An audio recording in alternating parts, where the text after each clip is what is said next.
उसको आँखामा लुकेको कथा पढ्न खोजे, तर अक्षरहरू नै टुटेका रहेछन्।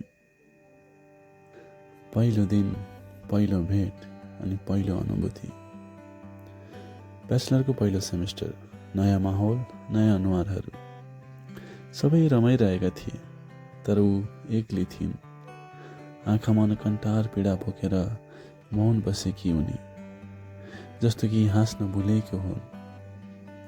मलाई थाहा थिएन किन, तर त्यो अनुहारले मलाई बारम्बार तानिरह्यो। के अभाव थियो उसलाई? के खोज्दै थिइन् उनी? सुरुमा टाढाबाट मात्रै हेरिरहे। उसलाई हँसाउन चाहन्थे, खुसी देख्न चाहन्थे, तर कसरी?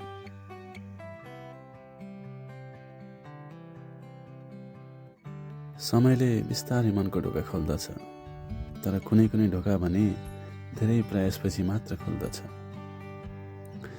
टिकटक हाम्रो पहिलो संवाद। बिस्तारै ऊ मसँग कुरा गर्न थालिन्। पहिलो पटक उसले मेरो मेसेजलाई रिप्लाई गरिन्। मनमा अनौठो तरङ्ग आयो। दिन बित्दै गए।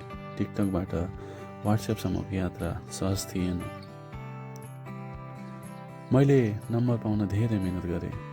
अस्वीकृत भए, दुखी भए, तर अन्ततः हामी नजिकिँदै गयौँ। सबै चिजको समय आउँछ, जब आत्माहरू जोडिन्छन् र तब मात्र मुर्झाएको फुलबाट फक्रन थाल्छ। 6 महिना बितिसकेको थियो। हाम्रो भेटघाट बढ्न थालिसकेको थियो।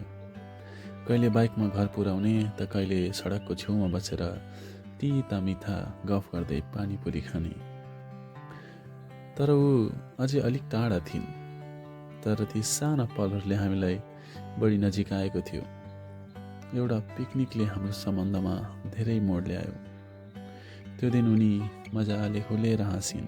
पहिलो पटक उनी मेरो मजाकमा हाँसिन्। त्यो क्षण ऊ पनि मसँग अट्याच हुँदै गइन्।